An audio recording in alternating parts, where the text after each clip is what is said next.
посебна обврска кон деловите од македонскиот народ кои живее во соседните земји. Таа обврска е вградена и во заложбите за унапредување на довербата и соработката во целиот регион и со секој сосед одделно. Ова денеска го изјави шефот на македонската дипломатија Илинка Митрева на денешниот собир на македонците од Голобрдо, Албанија пред црквата Свети Илија по повод одбележувањето на празникот Илинден. Љубиша Цветковски.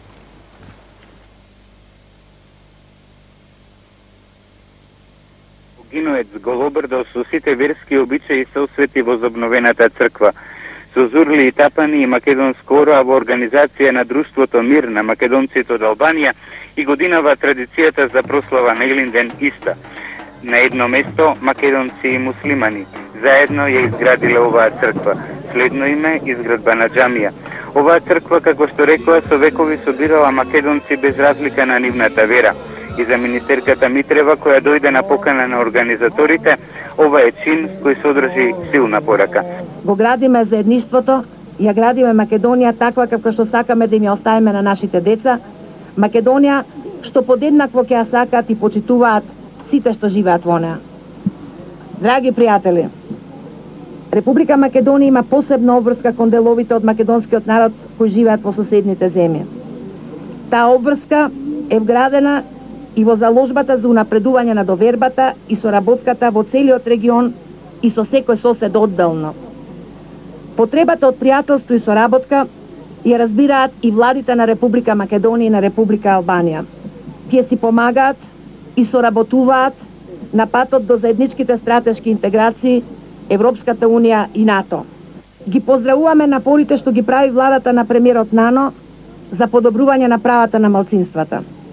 Го поздравивме и воспоставувањето на Комитетот за малцинства при владата, каде што има и представник на македонското национално малцинство. Оваа година владата во Тирана отпечати учебници на македонски јазик за наставата во Преспа.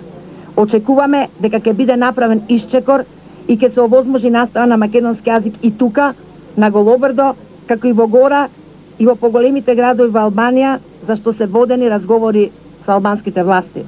За сите околу 11.000 македонци кои живеат во селата на местноста Голобрдо, Илинден е свет ден, но сепак непостоењето пат и лошата економска состојба го прават своето. Во тешките услови на живот се уверивме и ние, за да стигнеме до Гиноец, каде што беше свеченоста, по пат откажа дури 3 од 10 современи теренски возила. Но желбата барем на Свети Илија неколку часа да се поминат со македонците од Голобрдо беше силна. Подарокот што го доби од министерката Митрева, тапан, зурли и гајда, за ново формираното културно-уметничко друштво беше примен советување дека идентитетот каде и да се наоѓаат и како и да живеат нема да се заборави.